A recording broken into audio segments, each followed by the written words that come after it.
persistent objects, and she's an expert on the philosophy of literature, metaphysics, and the ontology of fiction. I think that the floor is yours, Professor Currie. Thank you. And again, let me say that if you have a question, you just write in the chat. And at the end of the section, at the end of Carola discussion, I will be checking the chat and keep order of the questions. Thank you very much.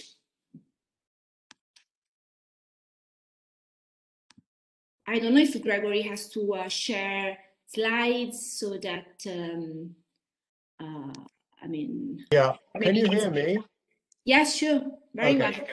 Okay, I will share my screen in just a sec. I just wanted to say the good news is that the book is out and available, but don't buy it because I'm told that a paperback will be coming out. I'm not sure when, but within some months. So that will significantly reduce the cost if you feel like buying it at all.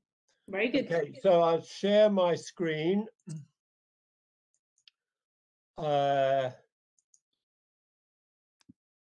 Okay, can you see that? Yes, very well. Okay, great. I just need to go to slideshow. Okay, right. Okay, so this is called Fictionalism About Learning from Fiction. Greg, so before you start, let me tell you that we can see the preview of your slides on the screen. So is it so? Are we fine? I mean, are you fine with that? Namely, maybe that's slightly distracting. I'm not sure what to do about that, I suppose. Hang on, let me if I might be able to choose another screen to share that would be better. No, right. So you can see a large display and then a small display by the side. Is that right? Yeah, this is what we were seeing, right? Right. I'm just not sure. I'm sorry. I'm not very good at this sort of thing. I've no idea what to do to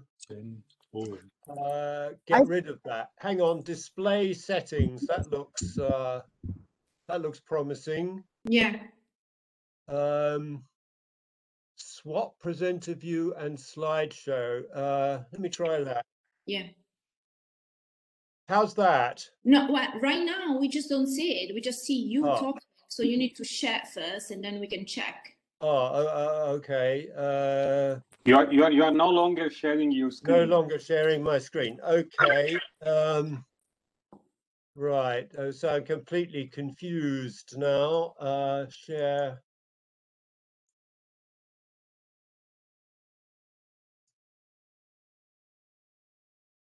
Very well. Great. Excellent. How's that? Yeah. Okay. It's very well. Thanks. Great. Okay. Right. Okay. So I'm going to make a distinction between two claims that we might make about pretending to learn when it comes to understanding how we engage with works of fiction. And one of them is a weak claim, which I think you will probably agree is plausible, maybe even true, at least not eccentric or unbelievable. But there's another claim about learning, pretending to learn, which you might not think is true or plausible, and you might even think that it's unbelievable. my strategy is to argue, to support the argument for the strong claim by appeal to the weak claim.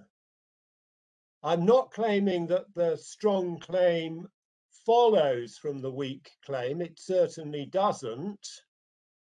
All I'm claiming is that the strong claim is made a bit more plausible by appeal to the weak claim. Okay, so that's my strategy. So let's start by talking about fictionalism. Now, there are different ways of understanding the claims of a fictionalist. And of course, one can be a fictionalist about some things and not about other things. One can be a fictionalist about modal statements or mathematics or many things, but you can pick and choose your fictionalisms. On one view, to be a fictionalist about something is to treat that something as we would treat fiction. So what is that way? So here's one plausible story about what we do when we engage with fiction. This is a quote from Lewis. Lewis, who references, excuse me, references Ken Walton, says, there is a cooperative game of make-believe governed by conventions of understanding with players in at least two roles. The storytellers pretend to pass on historical information to their audience. The audience pretends to learn from their words and to respond accordingly. So on that view, the broadcast of fiction is an act of pretense, the pretense of offering testimony concerning the characters and events of the story. And the reader takes up that offer by pretending that it is testimony that they're hearing. It's like the collaborative pretense between an actor and the audience. The actor pretends to be Hamlet. The audience pretends that the actor is Hamlet. So what is involved then in this idea of pretending to learn about characters and events in fictional stories? Well, pretense might not sound the right way to put this. After all, readers and viewers don't engage in any very obvious pretense activity. They turn the pages of books, they go to the bar and drink wine during the interval of the play. That doesn't sound like pretense behavior. I think what we're going to have to say is that they're engaging in acts of mental pretending. They pretend that what they hear is offered as testimony, and they pretend to believe what they hear. So in terms of mental activity, we might say that they imagine that what they hear is testimony, and then they go through some of the mental processes that would be appropriate if they really took what they heard to be testimony. And the sorts of things we do when we hear testimony are we weigh testimony against what we believe. We make inferences from what we hear against the background of what we believe. For instance, we hear that in the story, the rain is falling. We conclude that the streets are wet. We don't have to be told that by the author. Background knowledge enables us to make the inference. So in that kind of a case, it's very natural to say that people are pretending to learn. they're not learning. You can't learn that Sherlock Holmes solved the case. Sherlock Holmes doesn't exist. People know that they're not learning because they know very well that Sherlock Holmes doesn't exist. Of course, they may be learning other things, and probably are. They're learning, for example, that it's true in the story that Holmes is a detective.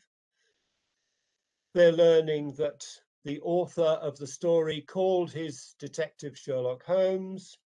They may learn, if that's the word, that these stories are entertaining and the like. But they're pretending to learn that Sherlock Holmes solved the case, and they're not actually learning that. So I'm going to assume, and you may deny me this assumption, that learning from fiction in this weak sense is a well-supported and plausible idea, and that I'm entitled to draw on it in what follows. What about the idea of really learning from fiction? So Lewis, in the passage, just after the passage I quoted, notes that we often think of ourselves we think of fiction often as being in the service of truth, as he puts it. Reading fictions, we often think, tell us not just what's true in the story, but sometimes what's true in the real world. And there's a long history of believing that proposition. And indeed, great authors are often celebrated for their capacity to do exactly that. Henry James expressed this view long time ago. He reviewed Dickens's Our Mutual Friend, and he said, "It were, in our opinion, an offence against humanity to place Mr. Dickens among the greatest novelists, for he has added nothing to our understanding of human character."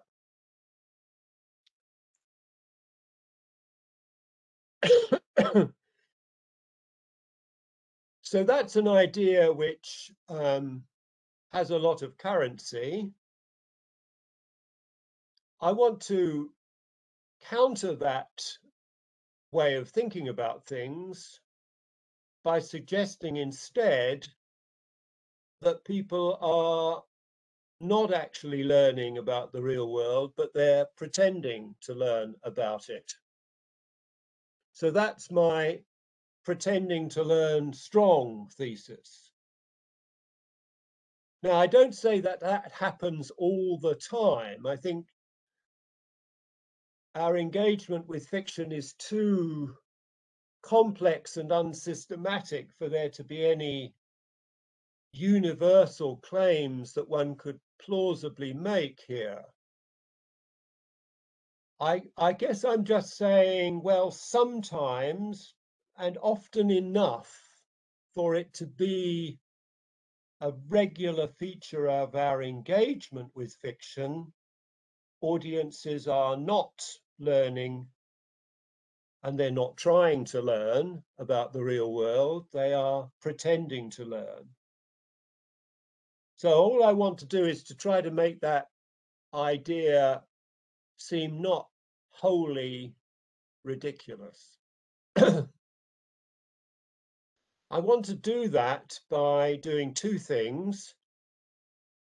First of all, offering a mechanism that would explain how that comes about, and then offering responses to some objections to the idea. Three, one is the objection that what I'm saying is impossible. One is that what I'm saying is dangerous. And one is that what I'm saying is self-refuting. But in the end, I will offer another option. I will suggest that my own proposition, the pretending to learn strong proposition is not the only and possibly not the best hypothesis to adopt here. So I'm trying to be relatively undogmatic here. Okay, so first of all, then, the mechanism that I think might be operating here. So if we accept, as I've asked you to do, for at least for the purposes of the moment, to agree that audiences of fiction engage in this kind of weak pretense of learning,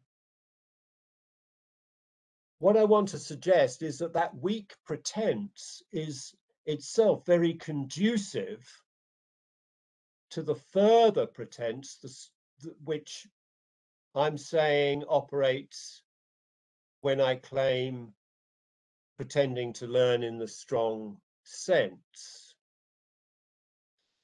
So it's often the case generally, and this is a general proposition about pretense, that when you pretend that something or other, X, and something else, Y, is a natural and salient activity that you would engage in if you really were doing X, then there is a tendency to pretend Y as well. So there's something which we might call imaginative drag. There is a tendency for certain things to be pulled in to an activity of pretense, things which would be a very natural part of what you were doing if you were not pretending to do that, but were really doing it. And those things can get pulled into the pretense without you giving them very much or any thought. So I already gave the example that when we pretend that it rains in Holmes's London, we more or less automatically pretend that the streets are wet. And we do that because we're used, when accepting serious testimony to the effect that it's raining, to simply infer that the streets are wet.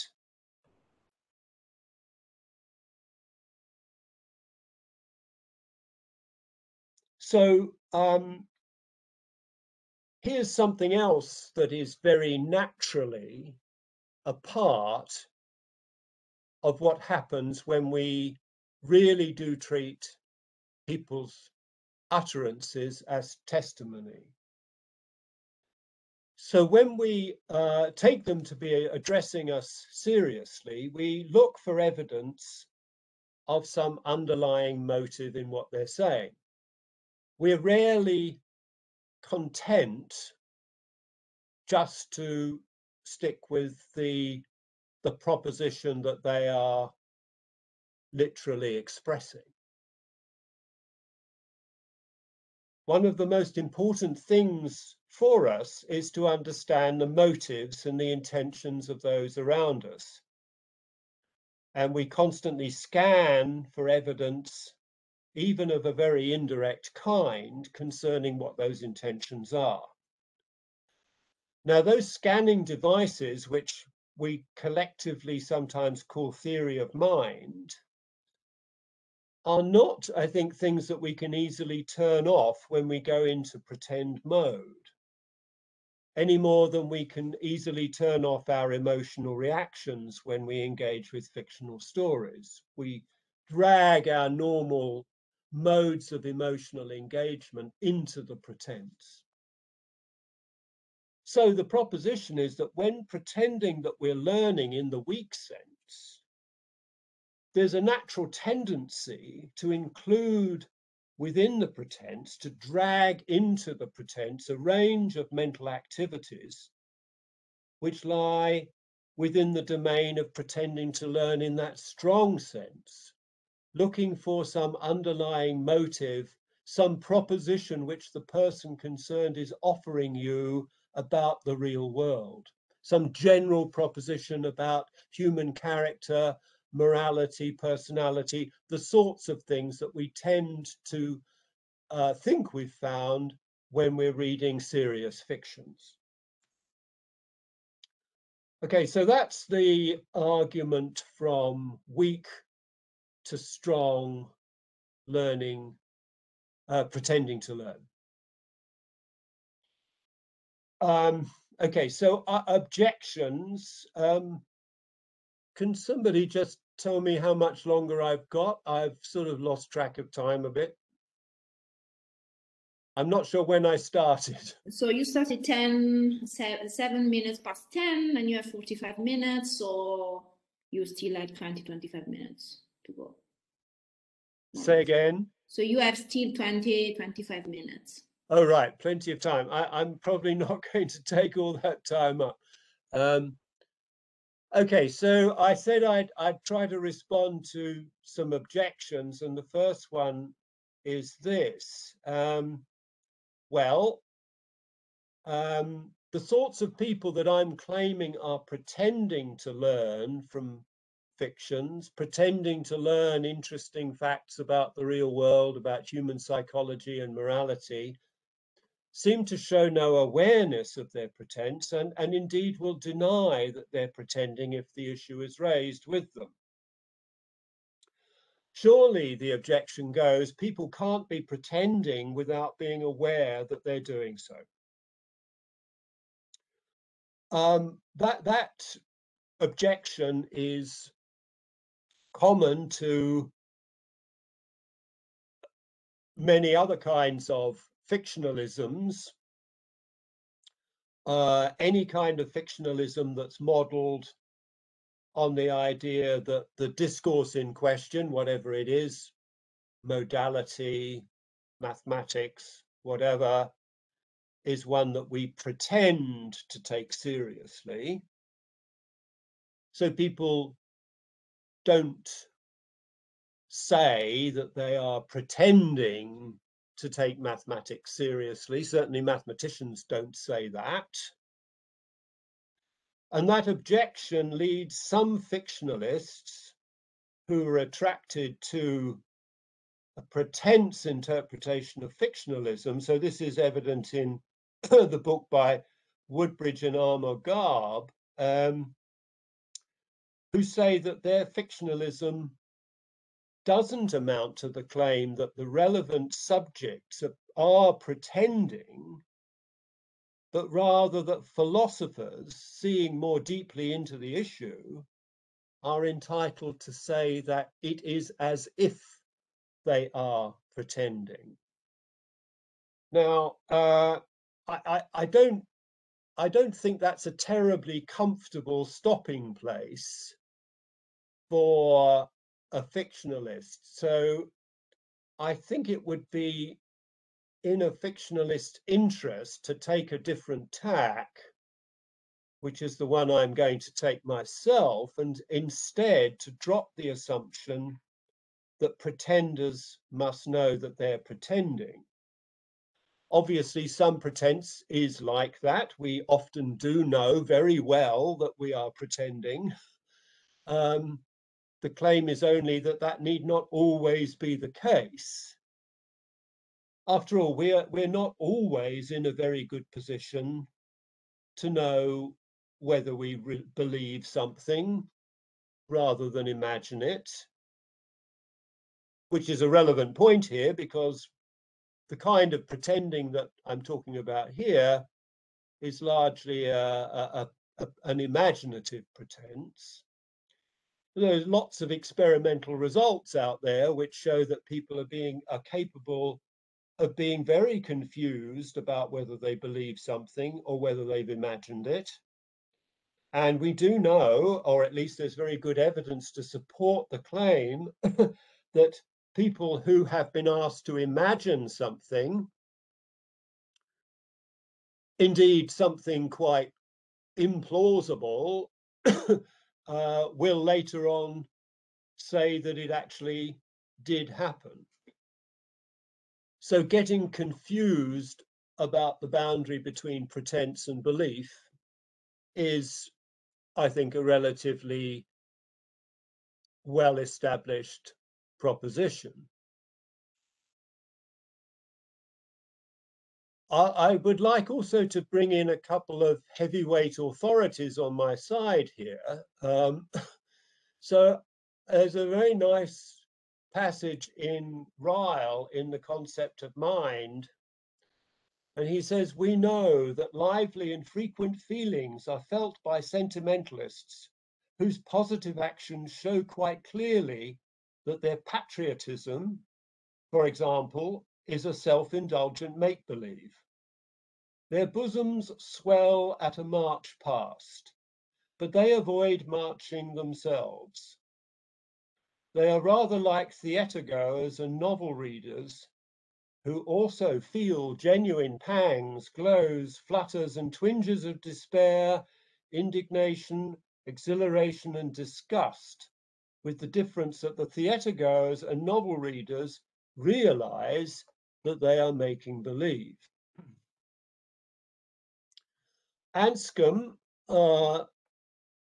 10, 11 years later, in her debate with Austin on pretending, I think it's a very, very difficult paper, speaks of a pretender who does not unreflectively know that he is pretending. So Anscombe is obviously putting this very carefully. She doesn't say that this is a person who does not know that they're pretending. She says that they don't reflectively know that. I'm not quite sure what she thinks that means. One thing perhaps is that if you ask the person whether they're pretending, they would be apt to say that they're not. Maybe reflection would make them aware of that knowledge they already have.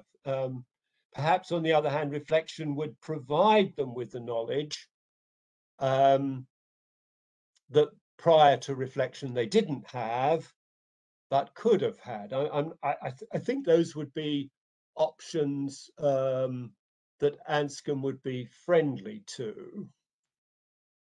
I think there's a suggestion in Anscombe that anyone in that position is to some extent culpable.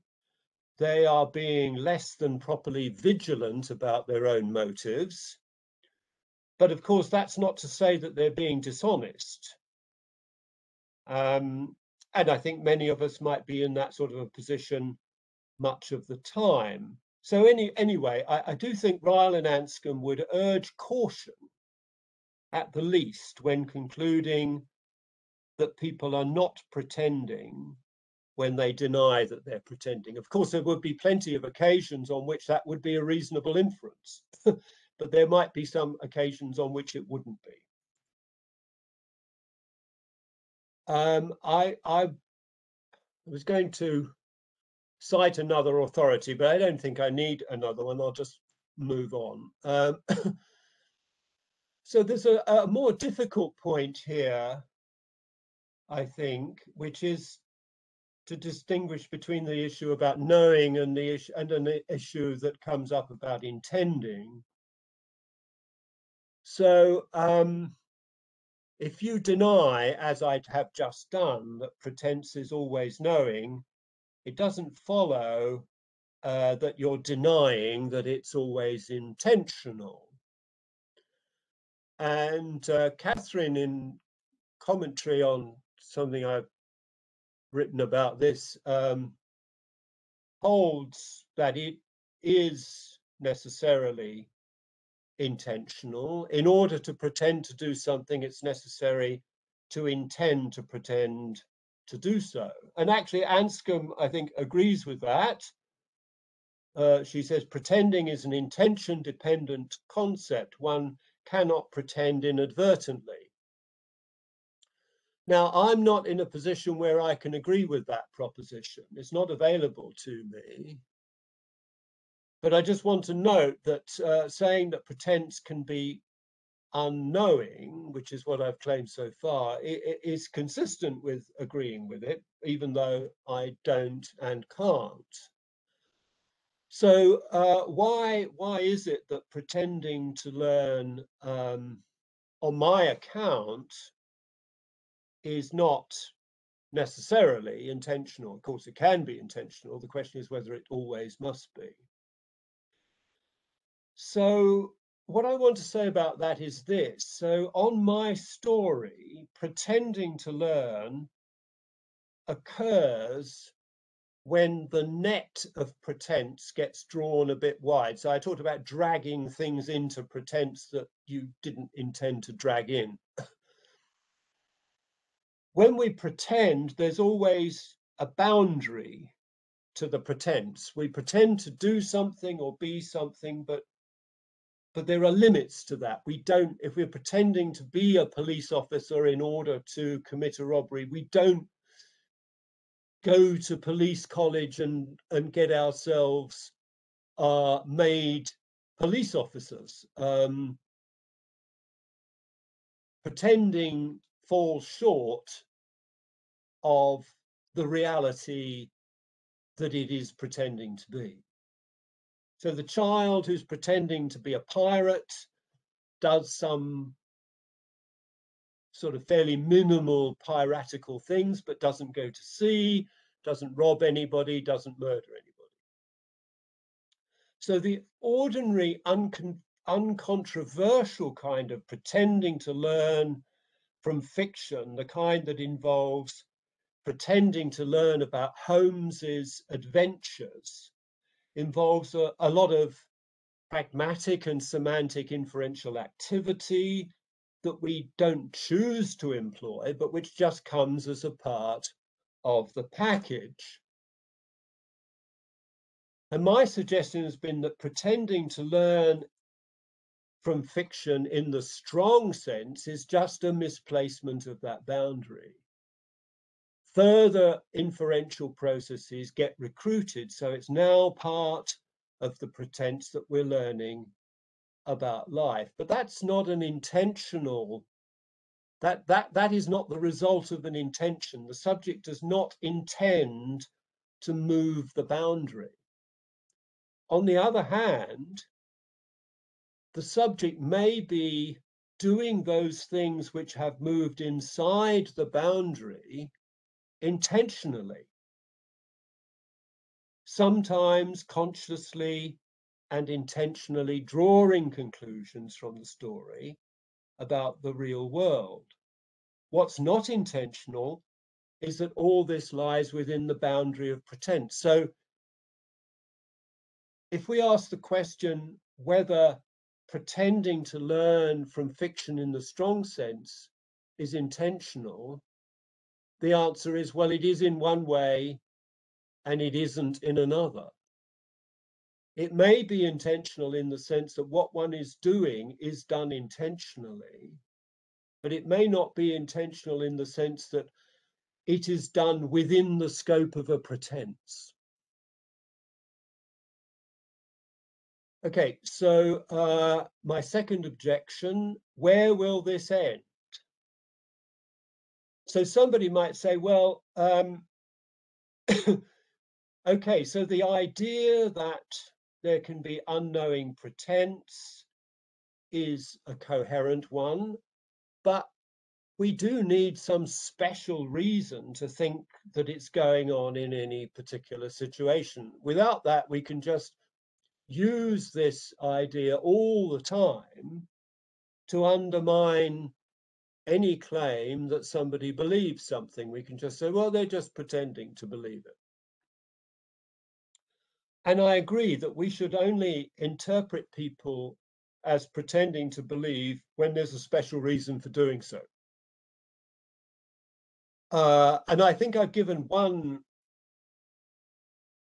sort of special reason, which is the mechanism to which I've appealed, the idea of something getting dragged within the boundary of pretending.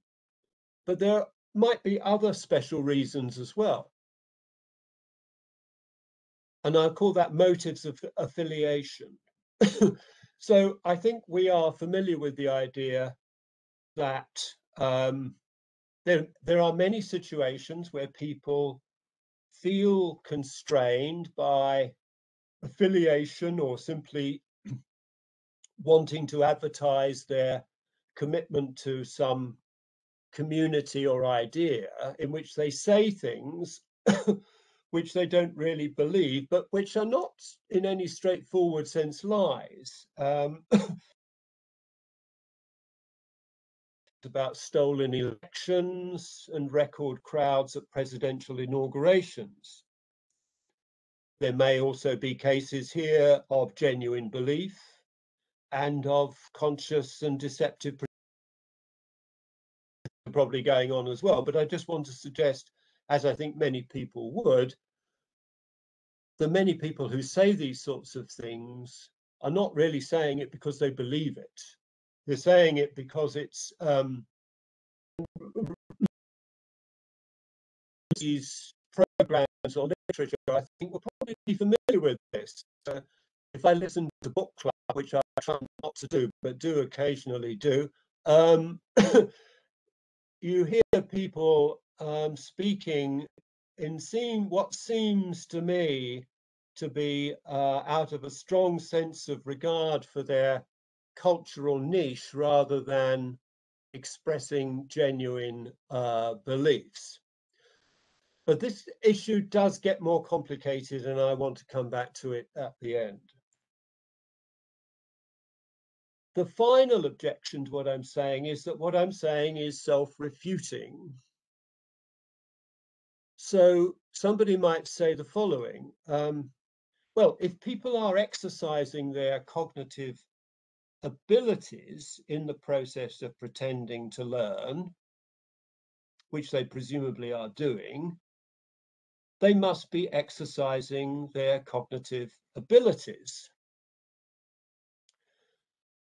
And of course, one of the sorts of things that we think, or many people think we can learn from fiction, is not so much matters of fact or principle, but know-how, that we learn how to do things or to do things better than we otherwise would. And if you're exercising your cognitive abilities in the process of pretending to learn from fiction, then on average, surely you ought to be improving your cognitive abilities. After all, running does, on average, improve your running, and it would be odd if it didn't.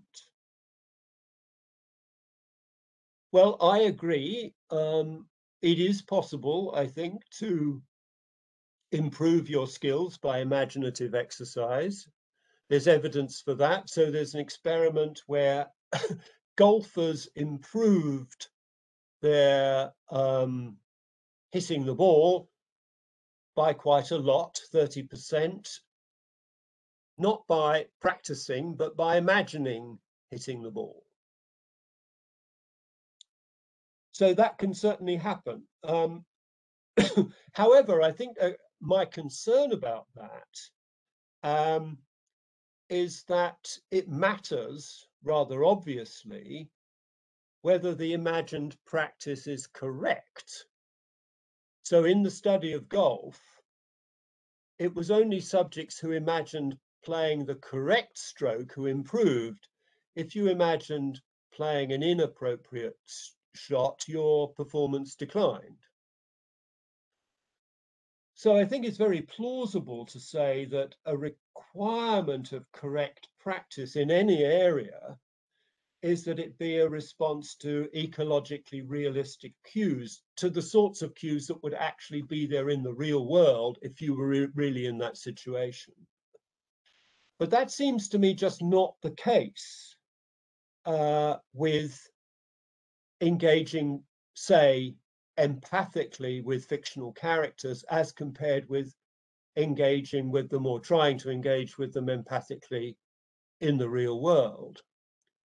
Because in the fictional case, at least a lot of the time, maybe not always, but generally we get authorial input, which clarifies the character's situation and their mental state. And we don't get that in the real world. We don't have an author who is whispering in our ear, explaining to us the situation and the inner mental life of the person that we're thinking about. So I think it should be a source of concern to those who think that fiction improves our empathic skills, that the triggering conditions for fictional cases and real cases are different, and different in ways which it's plausible to say matter to how well practice in the one case would carry over to practice in the other case. Okay, so finally, let me just go back to something I said a little while ago. So I made the suggestion that people who I would identify as pretenders to learn are motivated by pressures of affiliation. And so my conclusion there was, well, they don't they don't really believe this stuff. They don't really believe that they've learned stuff about life from reading Henry James. They just think that that's the right thing to say to their social group. But that may not be the right way to think about this. So, and people have been writing interestingly about this very recently. So there's papers by Eric Funkhauser and Simon Williams. Goes back to earlier work by Trivers, Kim Sterelny and other people who've said, well, look, there's a plausible story we can tell about the evolution of belief, according to which it's actually a function of belief that it signals your acceptability to a favored social group. So that it wouldn't be, so it would not be an argument against saying that people genuinely believe that they're learning from fiction, that they say this sort of thing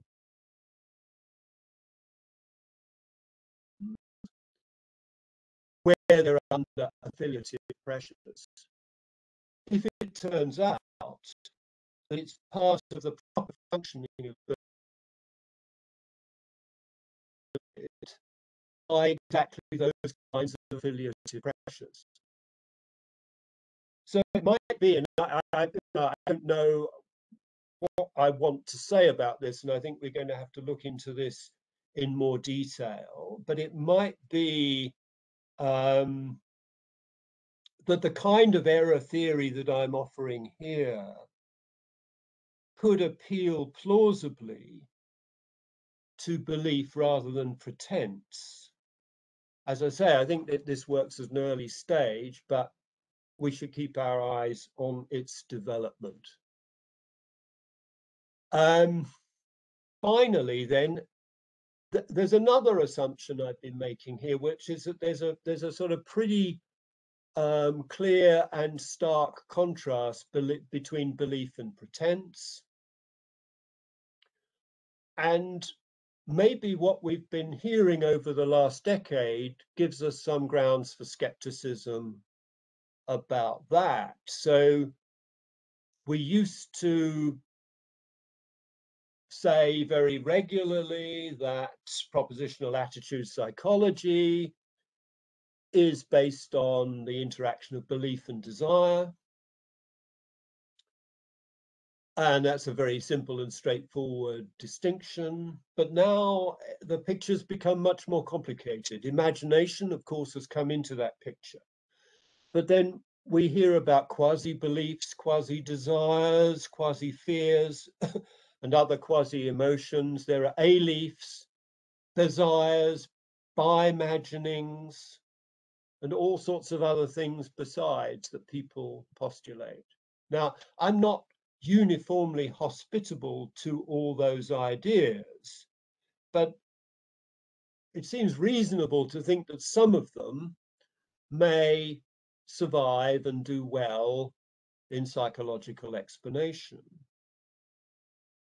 So if that sharp distinction between belief and desire is starting to break down, then perhaps it will turn out that pretense will have near relatives that we need to identify, things that lie somewhere between ordinary intentional fighting with swords, when people really do that, and the paradigmatically conscious pretending that goes on when people pretend to fight on stage. Those are maybe just the two ends of a continuum, and that there will be other states in between, and that those states in between would better serve the kind of argument that I'm offering here than simply talking about pretense.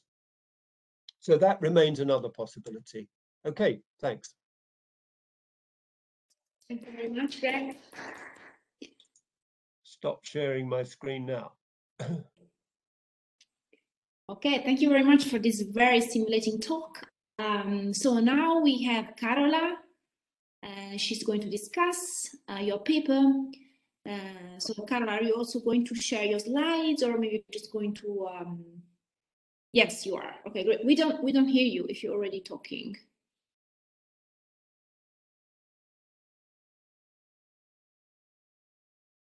Maybe you are. Okay. Yeah, great. Now we hear you.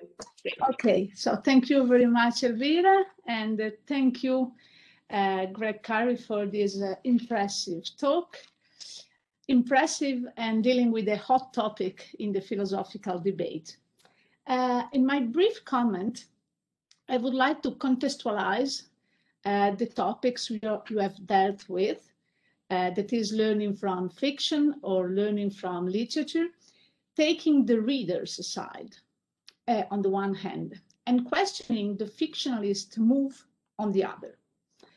In the debate, the philosophical debate on learning from fiction or learning from literature, we have on the one hand the cognitivists, that is the one maintaining that literary works do provide their audiences significant knowledge and insight concerning matters of human interest.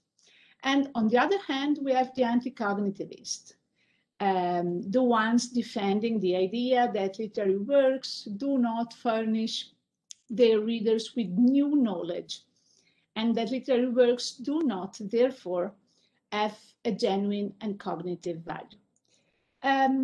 According to these anti-cognitivists, science and other knowledge-seeking practices are the proper sources of knowledge, and literature can merely offer an illusion of truth, and then a pretended knowledge. Before starting my comment, I would like to begin by considering perhaps a commonplace, but in my opinion, valuable and maybe a bit provocative for philosophers quote. That is a quote by Virginia Woolf in the second common reader, where she tries to explain what a book can give us. And her answer is that few people ask from books what books can give us. Most commonly, we come to books with blurred and divided minds, asking of fiction that it shall be true, of poetry that it shall be false, of biography that it shall be flattering, of history that it shall enforce our own prejudices. If we could banish all such preconceptions when we read, that would be an admirable beginning. And here comes my very first point, which is somehow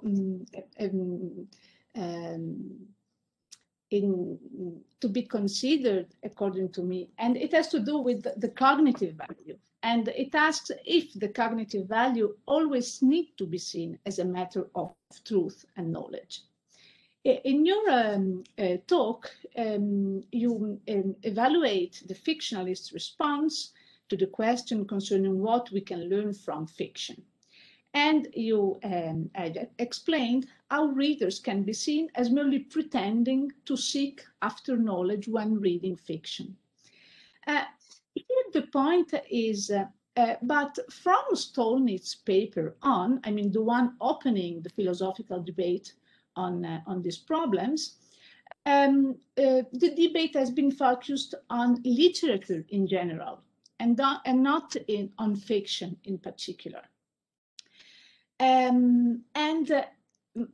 Here is my second point, because as we know from Goodman, who for instance insisted on the fact that there is no constitutive difference between fiction and non-fiction, but only one of degree relative to the number of truths. And also after Stacey Friend's Fiction as a Genre, where she insists on the fact that it is not possible to sharply distinguish fiction from non-fiction.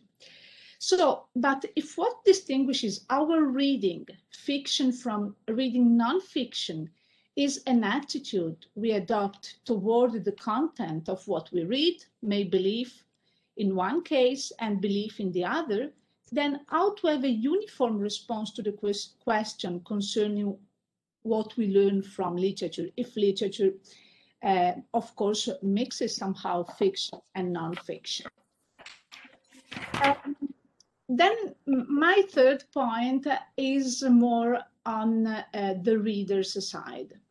And it has to do with the what. What do we learn from literature? And it seems to me that this has to do with something people think they should learn. But what about considering our different cognitive approach to different literary genres? For instance, again, according to Stacey Friend, we usually are competent enough with literary genres or with particular writings from an author. And quite often it happens that when we philosophically investigate these problems, we do not pay attention to the common and competent reader. Okay, common and competent. So it is not, it is important to bring them together. And we often build or maintain a thesis in response to some epistemological constraints, not really considering the actual reception of literary artworks. I believe that the question concerning actual reception of literature needs to be explored.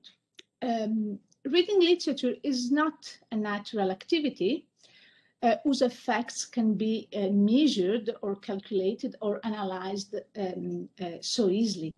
Literary works are cultural artifacts whose appreciation requires skills, knowledge, and such knowledge of literary conventions and history.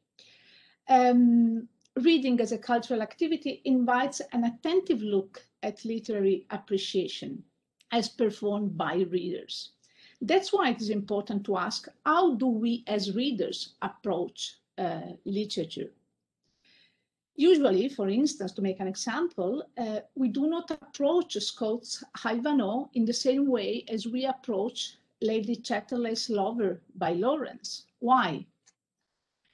Because as readers interested in literature, we might, for instance, approach the former to know Scott's literary style and also to know something about the general political events that in the novel are depicted in a relatively accurate way.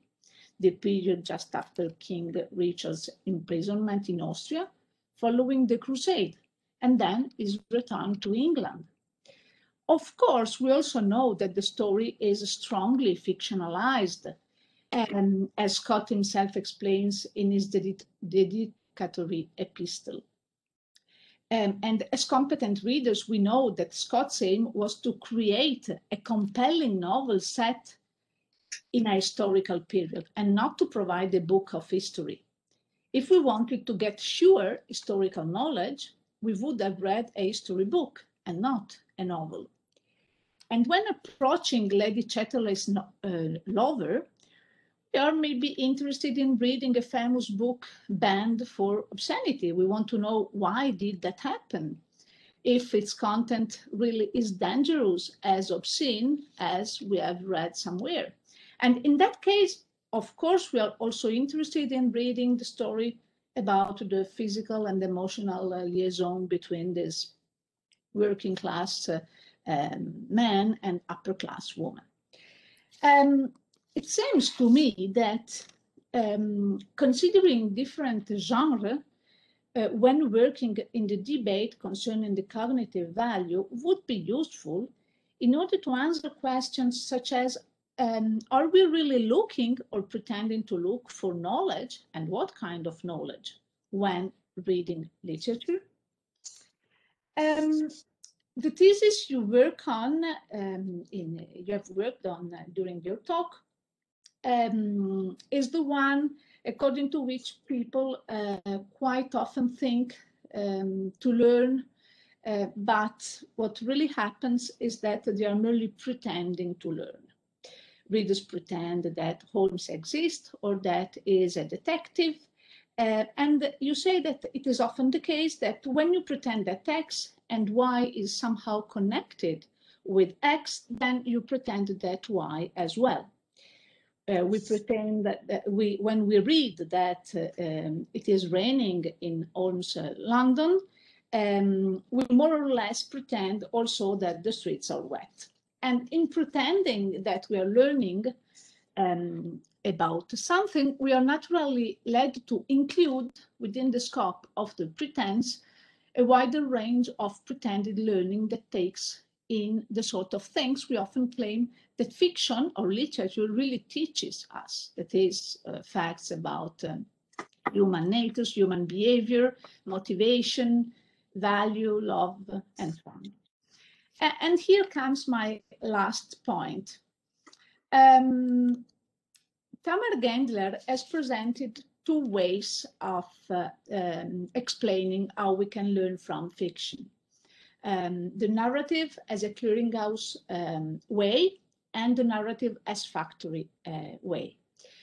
Narrative as clearinghouse is when we export things from the story that the storyteller has intentionally and consciously imported, adding them to our stock in the way that we add knowledge gained by testimony. And this is an important point in your talk, because you insist on knowledge by testimony and on the fact that when reading fiction, we pretend that we are reading something that is offered by testimony. Whether in the second way of learning, the narrative as a factory, what happens, Gendler says, is that we export things from the story whose truth becomes apparent as a result of thinking about the story itself. In this second case, we have to do with the adding knowledge gained by modeling, she says. So it seems to me that pretended knowledge you have in mind seems to have to do with the first kind of learning described by Gendler, narrative as a clearinghouse. The view, because this view supports complaints about fiction that potentially mislead insofar as they allow audiences to infer falsehoods by invoking such export principles. Whereas the pretended knowledge does not seem to have to do with the second. My point is that the narrative as a factory paradigm seems to have more to do with understanding rather than in terms of warranted beliefs. And under this view, what one learns from literature could be seen as similar to what one learns from examples. Maybe the concept of understanding in this case is more promising than the one of knowledge, because it describes the specific cognitive value at stake in literature, the insights, the viewpoints and attitudes, the sort of what has been called the enlarged comprehension that we seem to gain. And the narrative as a factory paradigm seems to challenge the idea of cognition customarily identified with the communication of knowledge and acquisition of true beliefs, I was facing in my first point. And when we approach literature quite often, we just want to advance, clarify the understanding of things, enriching our existing knowledge, entrenching our way of thinking.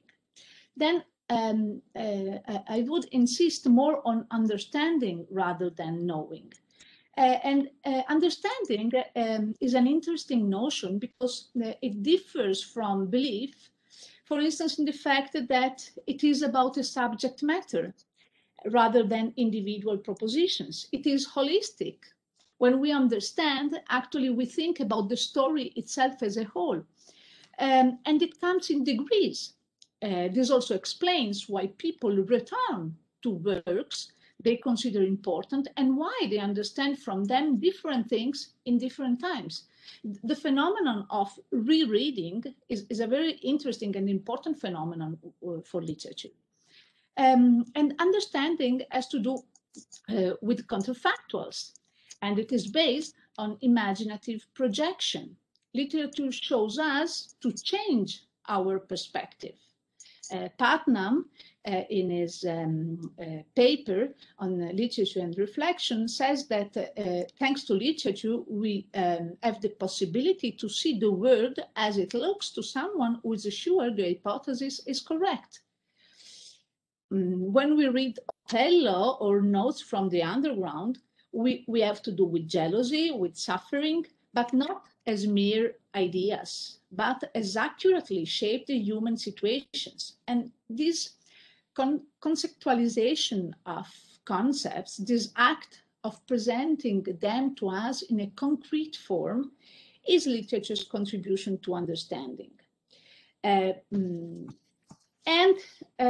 Clearly, I am aware about the fact that this move from knowledge to understanding requires much more theoretical exploration. Anti-cognitivists often imply that in order to be cognitively valuable, learning from literature should be equal to that of learning scientific facts. And many will say that the notion of understanding makes the cognitive outcome of literature too contingent or too vague. Nonetheless, looking at descriptions of literary experiences and literary reception studies can shed light on the values that people look for in literature and give an insight of what people think they have gained from reading these works. Does this lead to a position we have to avoid?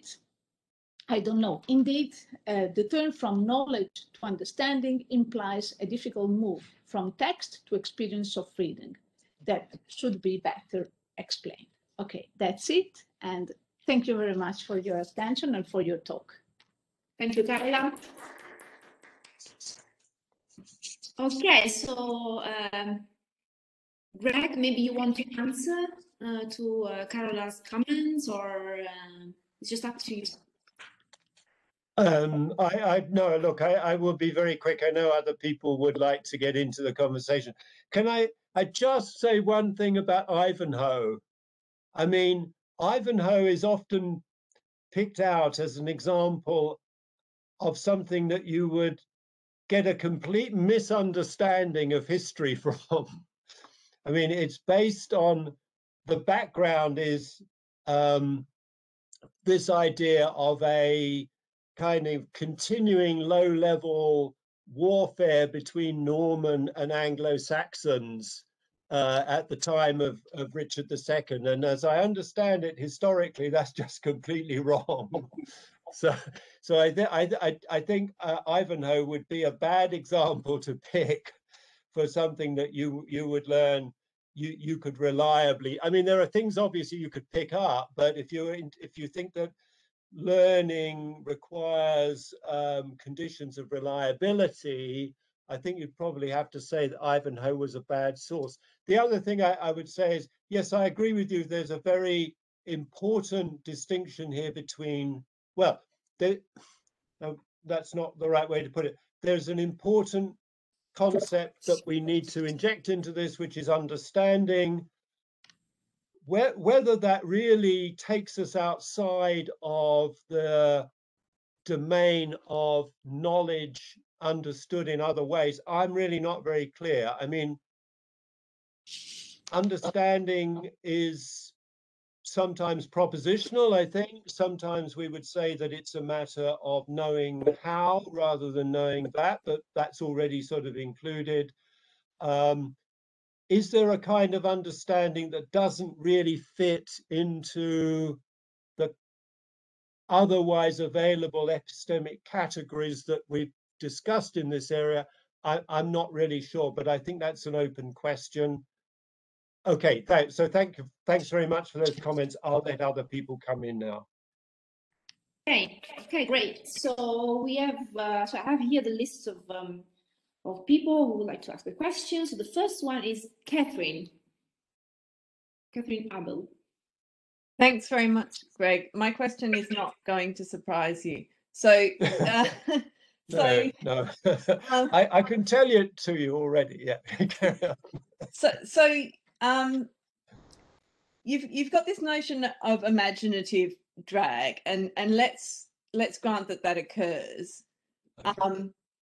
That's going to deal with claims to learn from individual fictions. That's a good error theory for those, let's suppose.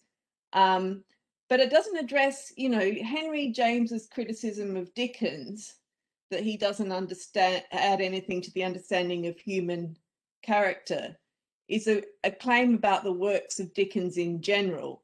And as such, imaginative drag isn't going to help explain what's going on there, because there's no single pretense within which drag is occurring. Rather, he's stepping back and looking at the whole of Dickens' oeuvre and making a general claim about it. So the claim is, fictions in general can be a source of learning. Yeah. So the imaginative drag error theory won't work there, or the motives of affiliation could work, but I see the burden of proof as lying very much with the advocate of this idea, to show that we have some motive that's substantial enough to make us pretend that we're learning. And it just doesn't seem to me that, wanting to be of a similar kind of person to my friends on the BBC book club is a strong enough one. Okay. Right, thanks. So I guess I'm not quite clear. So you've sort of granted, though this is probably a strategic move rather than commitment to what I'm saying. I mean, you've granted that what I've said about imaginative drag helps with when we're thinking about individual fictions, but that it leaves out the kinds of judgments that people make about a body of work, as James is making a judgment about Dickens's body of work. I'm just not sure why you think that. I mean, if I regularly think when I read fictions of a certain kind, in individual particular fictions, and I read them and I regularly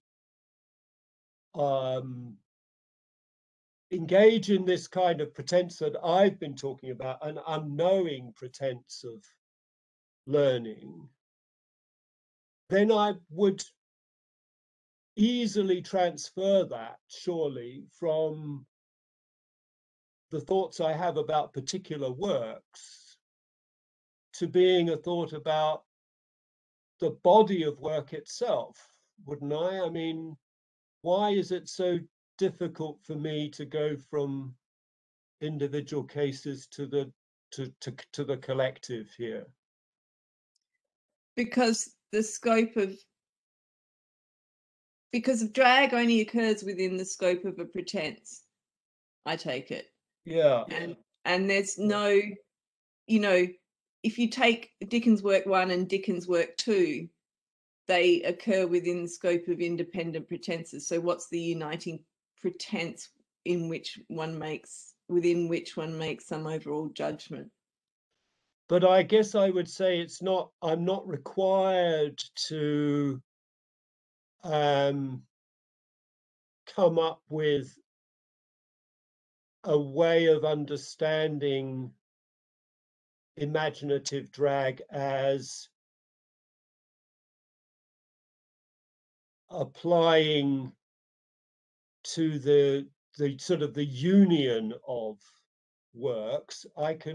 All I have to say, don't I, is that if it applies to each one, I mean, if as a result, I mean, okay, look, here's Henry James complaining about Dickens, and he's complaining about Dickens because he thinks that Dickens falls short of what a great author ought to do.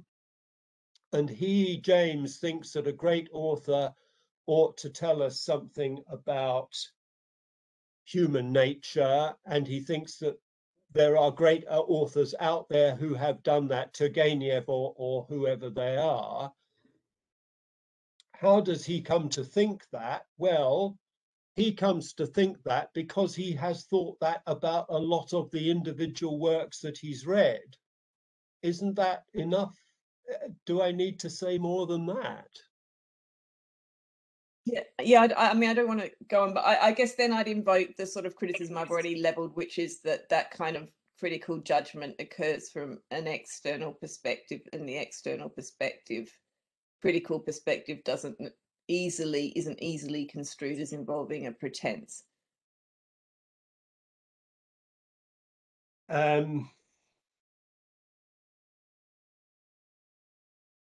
Well, yeah, so I guess there is a difficult question about, right. So how should we understand James's statement about Dickens?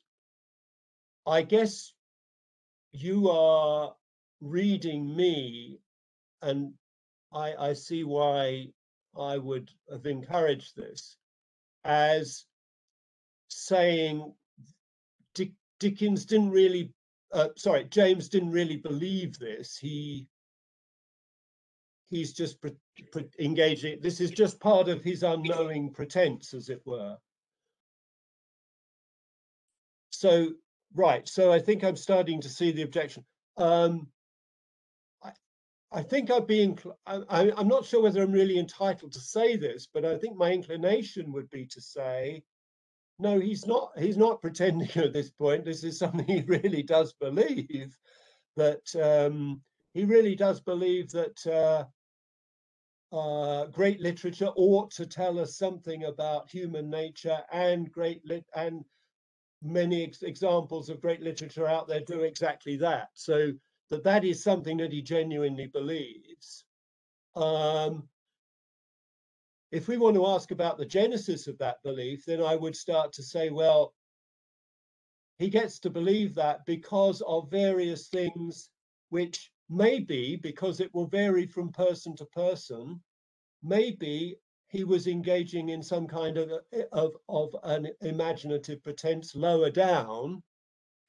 But I can see, look, I can see that my view is getting sort of slightly baroque at this point. But yeah, right. So I think I see the problem. I'm not sure I can really respond to it. Yeah. Okay, good. Yes, thank you. Okay, so next person is Tatiana. Hi, thank you so much, Greg and Corolla. That was really Hello, super interesting. Tatiana. Hi. Sorry, is that? Karen. Can you hear me? Okay, all right, okay. So what I understood is you can, and that makes a lot of sense to me. So you approach fiction from the pretense point of view, and then you pretend all kind of things when you're reading fiction. So why not also include the learning part? So learning from fiction that it's bad to call people fat, for example.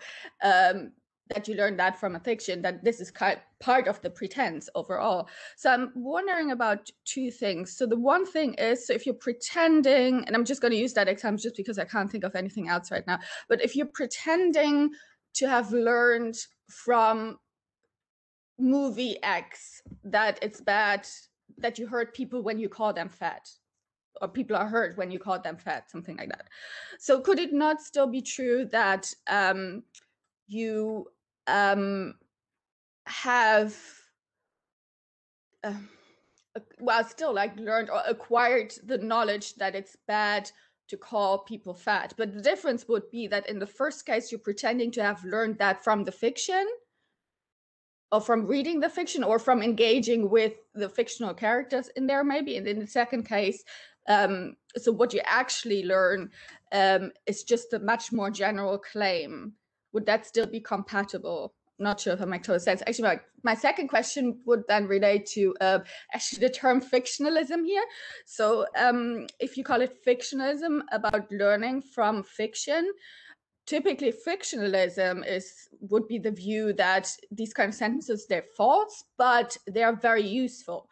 And it's not, I mean, I kind of understand why you would think that talk about fictional characters is useful, or talk about the content of a fiction is useful, but it's not quite obvious to me why talk about learning from fiction is useful. Why should we keep that up? Why is it valuable to us to be able to talk about learning from fiction?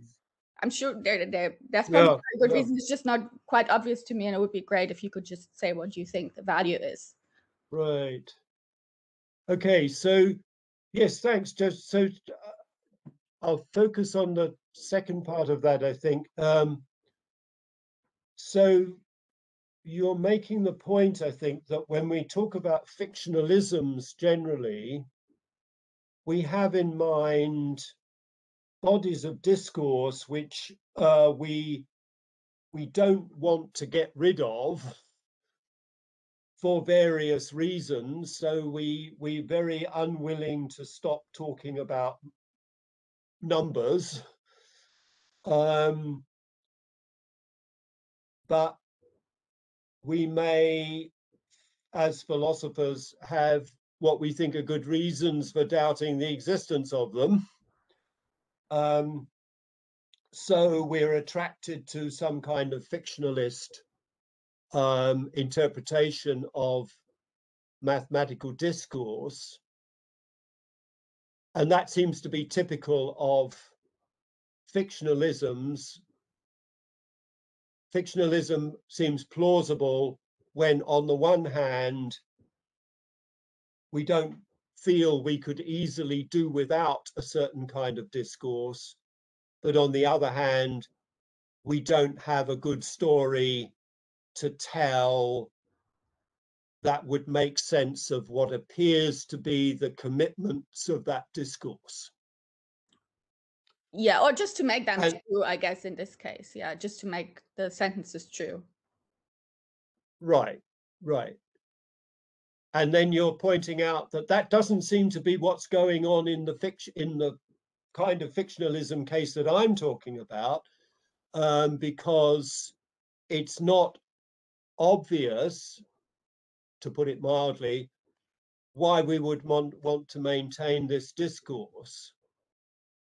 And yes, I see that. I see that there is that difference here. I just wonder whether that's a problem. I mean, I see a difference. I wonder whether that's something that I need to worry about. It may be a matter of the terms, just because fictionalism really is thought to be this metaphysical position where you have a discourse that is not true but is useful. But yeah, it might be meant, but it would. But I mean, I would say there is probably something useful or valuable about talk about learning from fiction. So I wonder whether it's maybe useful when we, for example, talk about whether it's professional or lay psychology. Yeah, I'm just like, it's very vague, but it seems to me it would be really good to have an answer to that. Okay, so I mean, perhaps the only thing I can say here is that the fictionalism I'm talking about is a little bit different from, and this is my fault for not making this clearer, different from, say, modal fictionalism or mathematical fictionalism, because of course I'm not claiming, and I sort of say this a couple of times, I'm not claiming that we never actually learn from fiction. I think we do. We do learn from fiction. There are obvious cases where we learn from fiction. I just think that quite a lot of the time, when people say that they're learning from fiction, that's not really what's going on, and that there is this sort of pretense going on that I'm talking about here. But I don't want to say that learning from fiction is a sort of an impossibility or ruled out by some prior set of philosophical commitments, as it might be in the case of fictionalism about mathematics. So I guess I shouldn't be understood as wanting to suggest that talk about learning from fiction is just to be treated in the way that talk about mathematics and talk about modal status is to be treated. And maybe I've given the impression that I wanted to put them in the same box. So that's a helpful reminder that I need to avoid that. Thanks. Okay, great. So Elisa, it's your turn. Hello, thanks for the great talk. I was wondering whether this phenomenon of imaginative drag and relatedly the error theory about learning from fiction, whether in your view it applies only to works of fiction like narrative works, or whether it extends also to cases like representational works, say paintings, or even works that are not representational, say conceptual artworks, that exemplify a situation, but also might be said to have a metaphorical character and then require us to engage in an imaginative game if, we follow Walton's view. Because my intuition would be that it would probably be even easier to defend the claim that we are, so to speak, victims of this imaginative drag when we have this feeling that we are learning something from our experience of a painting or our experience of a work of conceptual art that exemplifies a certain situation that then we imaginatively relate to other situations. So that's my question. Yes, good, thanks. I haven't really thought about that, and I think that's an important question to ask. I mean, it is striking, I think, that there isn't quite, so when it comes to novels and drama and narrative poetry, there's an enormous army out there of people who will insist that we're learning really important psychological truths from that. I don't quite hear that within the sort of art historical. I mean, there are lots of claims about, why the visual arts are good, but one doesn't quite hear that sort of rhetoric. And so I haven't sort of felt a pull towards considering these kinds of cases, but well, look, okay, so I don't really know what to say, but just say one thing. So one thing does strike me in this area, which is that I do think that we are prone to overrate our ability to read character from face. And I think one of the attractions of painting is that it offers an opportunity to indulge that error.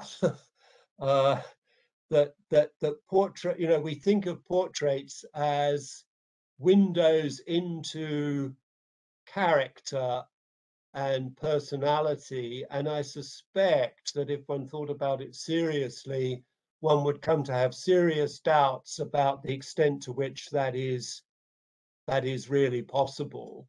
So it may be that there's an error that we make about real world cases that we carry over into the representational case. And I guess that would be dealing with the pictorial in a somewhat different way from the way that I've been trying to deal with the relation between fictional narratives and genuine testimony. So there would be an asymmetry to deal with there that would need some thinking through.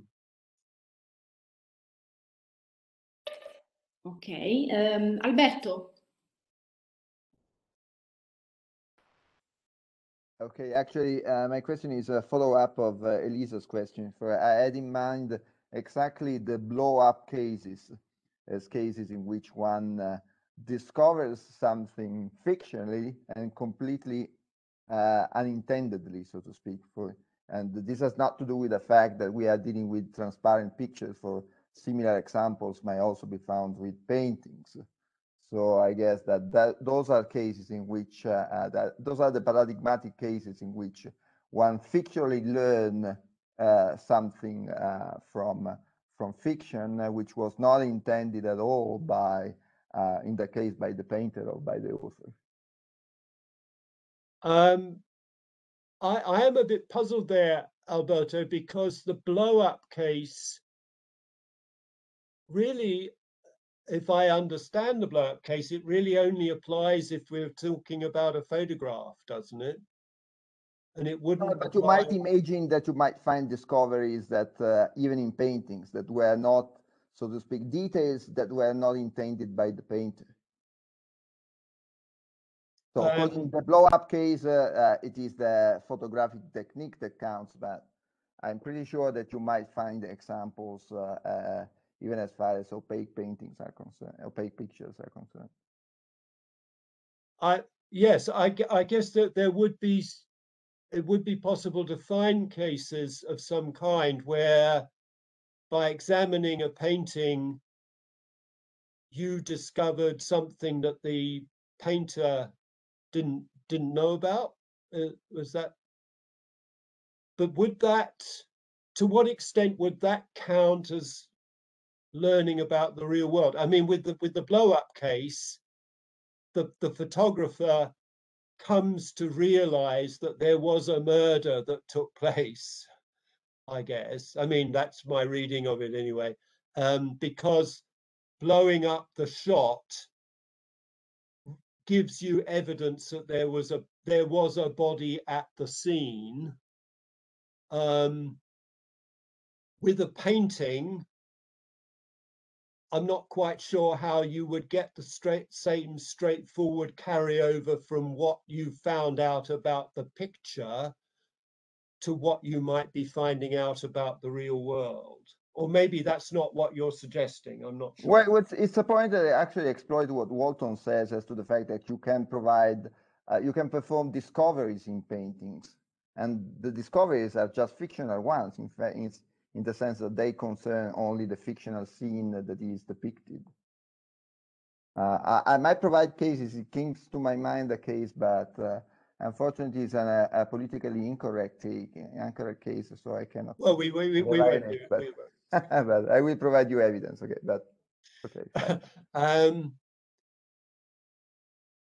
But so, I mean, if this is not a case where we're talking about a case where you discover something about what's fictional rather than what's real.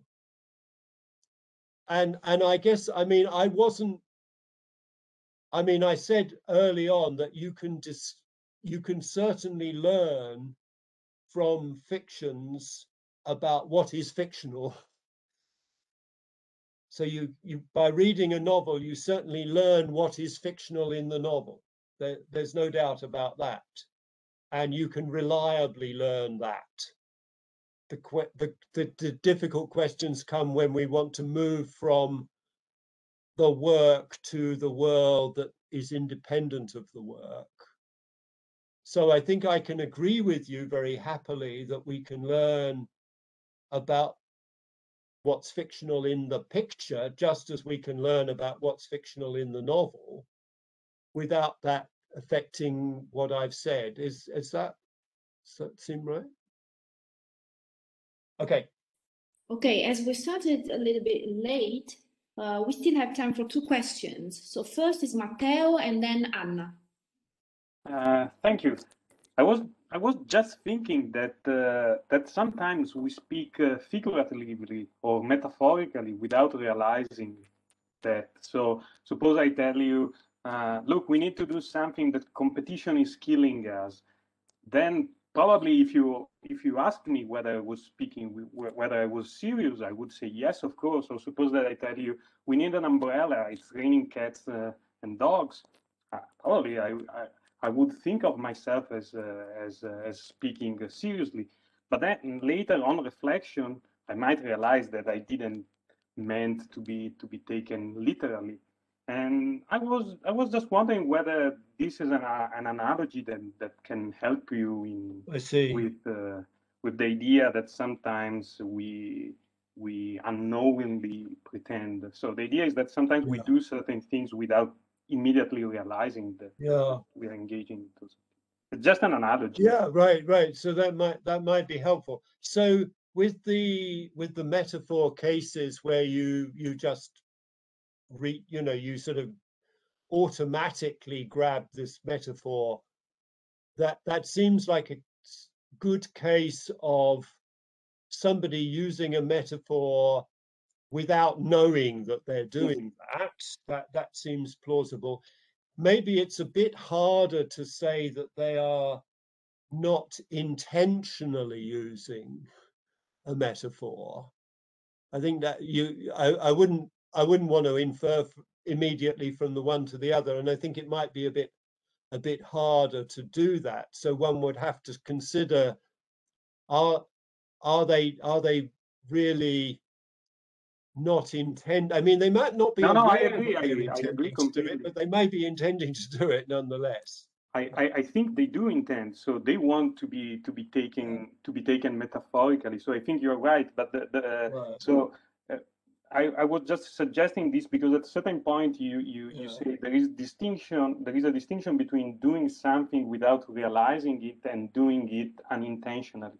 And I think eventually you want to say that would be an example of the distinction. No, that's true. That's good. Thanks. Anna, you're the last one asking question. Thanks. Thank you very much for the Hi, great. Anna. Hi. And so, in fact, I'm very sympathetic with what you said. So I raise an objection just to see a possible problem, to see how you respond, because I'm interested myself. So the output of pretending to learn is an imagining and not a belief. So on your view, let's take the common example. I read a fiction where a young girl is stabbed to death. And on your view, I pretend to learn that a young girl is stabbed to death. So I imagine that. And I also pretend to learn some general truth about the world, so that the world is unjust. So my attitude toward these two things is an imagining in both cases, right?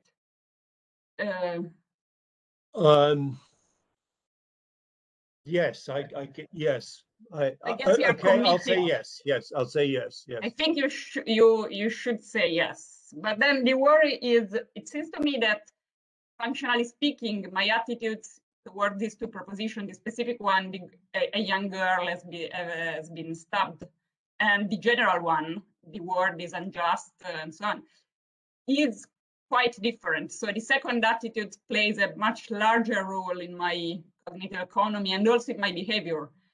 And so to say that they are the same sort of attitudes sounds problematic. And I had in mind a parallel because you mentioned conspiracy theories in the end. So I was applying this and thinking about conspiracy theories in this moment. And I'm pretty convinced that in many cases, people who, I don't know, buy into the Pizzagate theory do not believe, but just imagine that Hillary Clinton drinks blood for breakfast. So they pretend to learn and they just imagine.